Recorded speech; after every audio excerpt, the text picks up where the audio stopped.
Shalom. First and foremost, I want to give all praises, honor, and glory to Yahweh, Bahasham, Yahweh Shai, Bahasham, Recha Kodesh. Double honors to the elders and the apostles of Great Millstone, and peace and blessings to the elect. And today we're going to go into the book of Leviticus, the first chapter. All right, and transitioning from, the book of Exodus into the Leviticus, right, as we saw in Exodus, the deliverance of Israel from Egypt and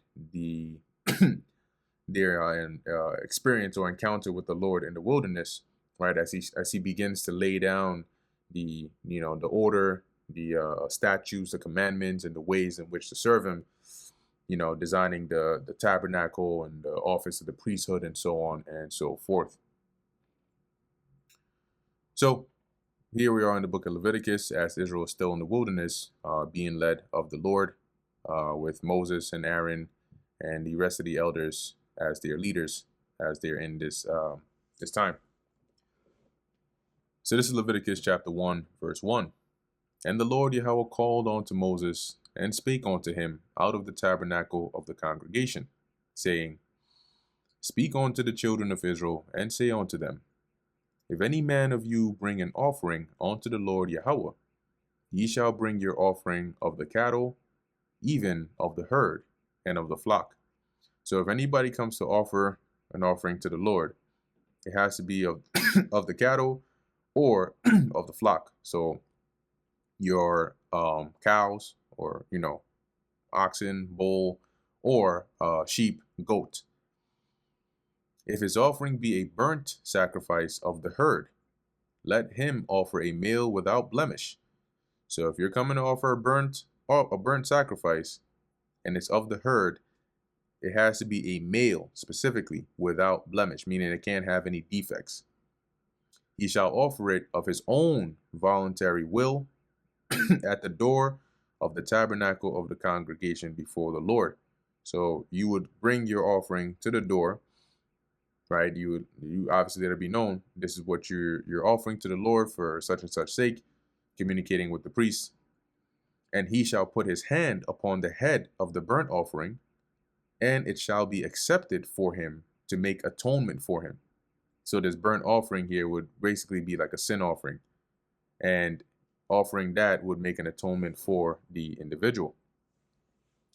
And he shall kill the bullock before the Lord Yahweh, and the priests, Aaron's sons, shall bring the blood, and that's why they had the basins, and sprinkle the blood round about upon the altar that is by the door of the tabernacle of the congregation. So I want a better, I know I tried to find some before, but trying to find a better depiction here of the tabernacle. Let's see. There's so many of them, but not really the high quality detail ones. See, I like quality. I like quality.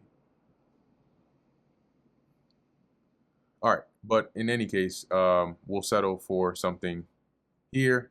I don't want to waste too much time looking for this. So let's go with this. Let's go with this here. So we're back at it with this, right? So they would basically sprinkle the blood right around here. And so back in Leviticus chapter 1, verse 5, it says here, actually continuing in verse 6, yes, sprinkling the blood upon the altar that is by the door of the tabernacle of the congregation. And he shall flay the burnt offering and cut it into his pieces. And when you go into that word flay,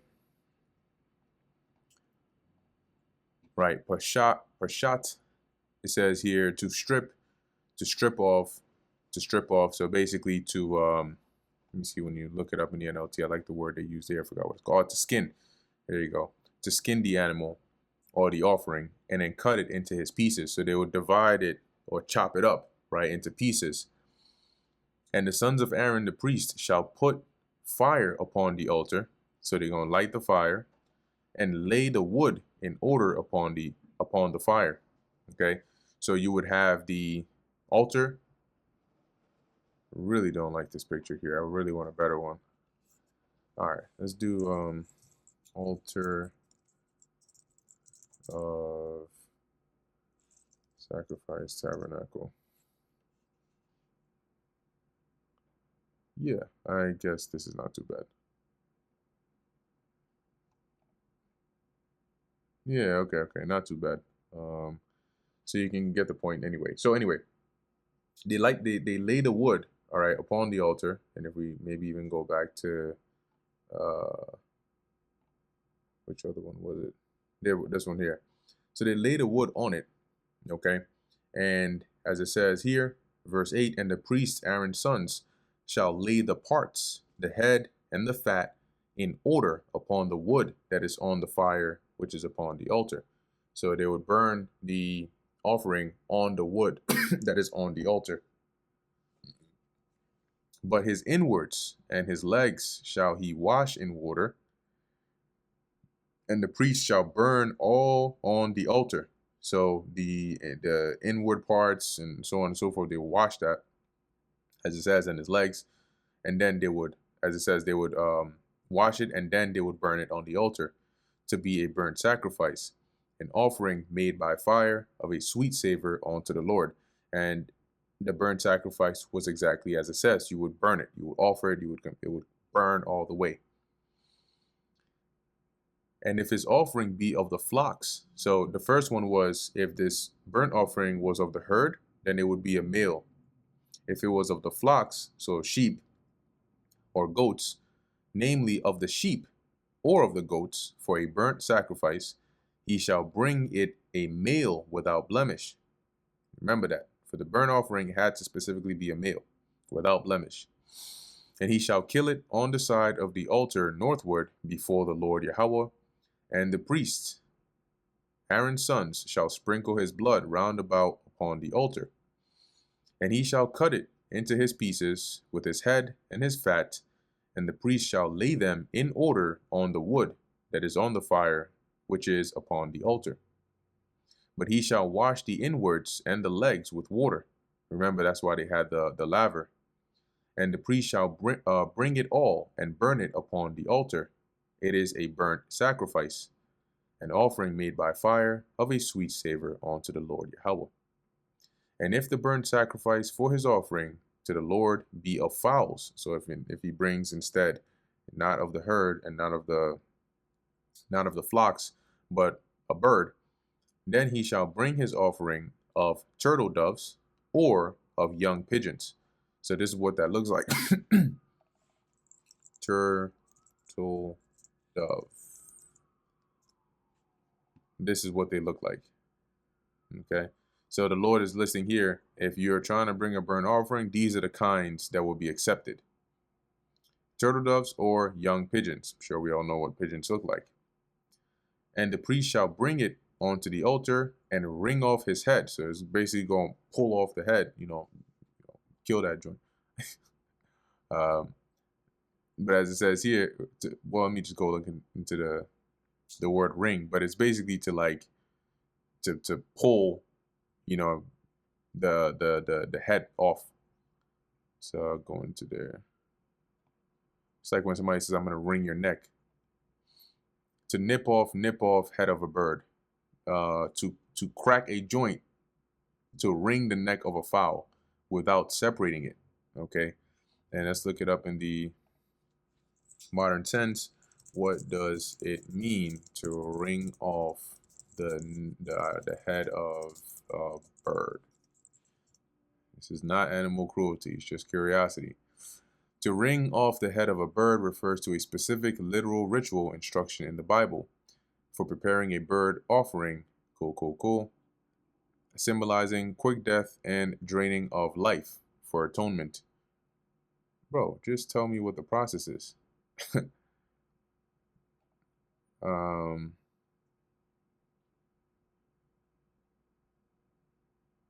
All right, we'll go with the first one we read, which was, basically you're like separating the head from the neck without actually pulling, tearing the head off. And this would basically kill the animal or the bird. So as it says here, wring off his head, and burn it on the altar, and the blood thereof shall be wrung out at the side of the altar. So, of course, you're still gonna, you know, whether you, however they do it, because I doubt you're actually gonna pull the head completely off. But if they cut it, they cut the neck or whatever the case is after the animal was dead, they would drain the blood, right? Capture it in the basin, and as it says, it shall be wrung out at the side of the altar, which is to pour it out at the side of the altar, right? It says, but first he must drain its blood against the side of the altar. All right. So I guess that makes more sense. So after you kill it, you get all the blood out of it, considering that the scriptures tell you that the life is in the blood. So, you drain all the blood out at the side of the altar. It says, and he shall pluck away his crop with his feathers. So you pluck off the feathers and the crop. Let's look it up in here, but also I think imagery might help with that. But it says here, crop or craw of a bird. So let's look at here.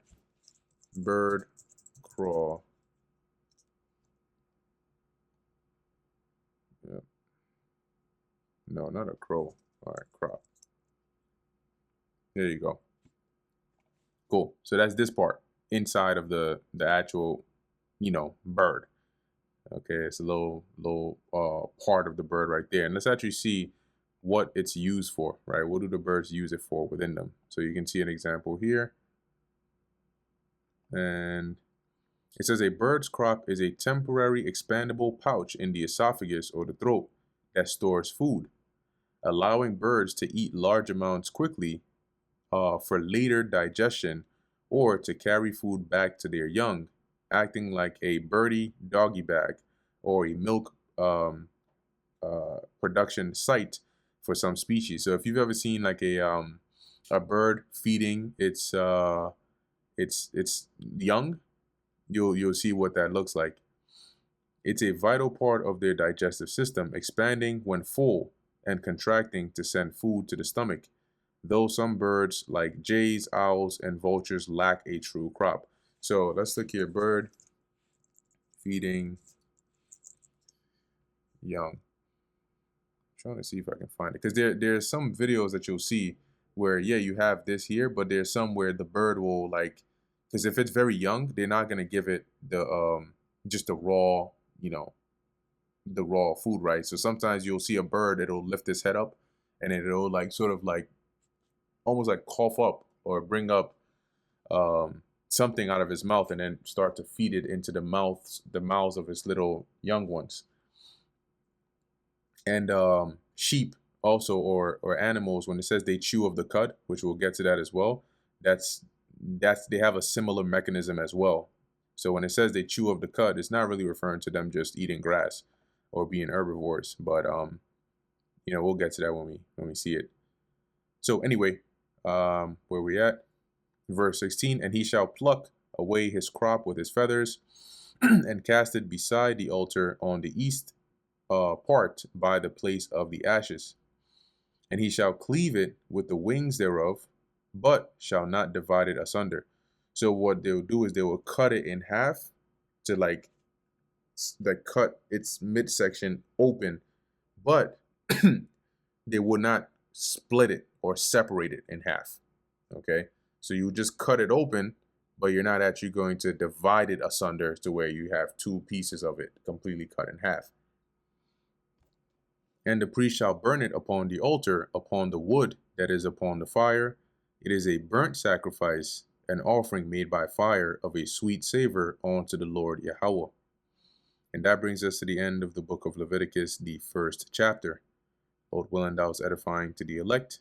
In closing, I want to give all praises, honor, and glory to Yahweh, Bahasham Yahweh Shai, Bahasham Recha Kodash. And until next time, Shalom.